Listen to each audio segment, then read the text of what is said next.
నిజంగా ఆయన 1924లో సంపద సృష్టించి ఉంటే ఎందుకు 2019-24లో 9 సార్లు కరెంటు ఛార్జీలు పెంచవలసినటువంటి పరిస్థితి వచ్చింది?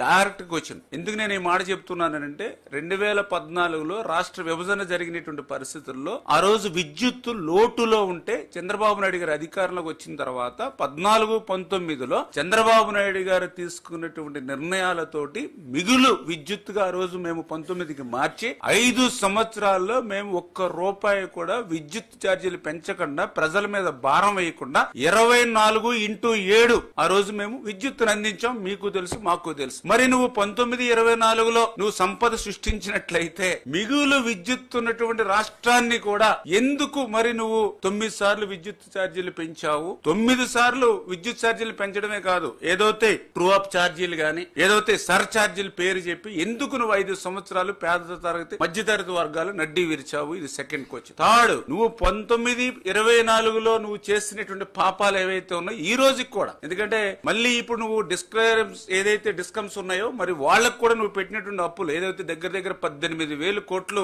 నీ అప్పులు కూడా ఈ రోజు ఇంకా మమ్మల్ని వెంటాడుతూ ఉన్నాయి. అంటే నీ వారసత్వంగా నువ్వు నిజంగా సంపద సృష్టించుంటే ఆ సంపదని ఈవేళ ప్రజలకు మేము డిస్ట్రిబ్యూట్ చేసి ఉండేవాళ్ళం. కానీ నువ్వు సృష్టించింది అప్పులు సృష్టించావు. 18,000 కోట్లు ఈ రోజు డిస్కమ్లకు అప్పులు పెట్టావు. అందుకే మొన్న మొదటి విడతగా 5,000 కోట్ల రూపాయలు, మళ్ళీ రెండో విడత మూడో విడత కూడా ఇంకా వేచి చూస్తున్నటువంటి పరిస్థితి నీ అప్పులు. అంటే నీ వారసత్వంగా ఈవేళ ఆంధ్రప్రదేశ్ రాష్ట్ర ప్రజలకు ఇచ్చింది అప్పులు. ఇంత క్లియర్ గా మరి అందుకనే నేను చెప్పాను, అబద్దాల బ్రతుకరి జగన్మోహన్ రెడ్డి అంటే అబద్దాల బ్రతుకు. ఇటువంటి అబద్దాలకి అసత్యాలకి ఎక్కడైనా ప్రపంచంలో పేటెంట్ హక్కు కేర్ ఆఫ్ ఏదైనా ఉందంటే అది జగన్మోహన్ రెడ్డి. అబద్దాలను అసత్యాలను కూడా అలవోకగా మాట్లాడేటువంటి శక్తి ఆయనకి మాత్రం ఉంది, ఈ ప్రపంచంలో ఇంకెవరికి లేదు.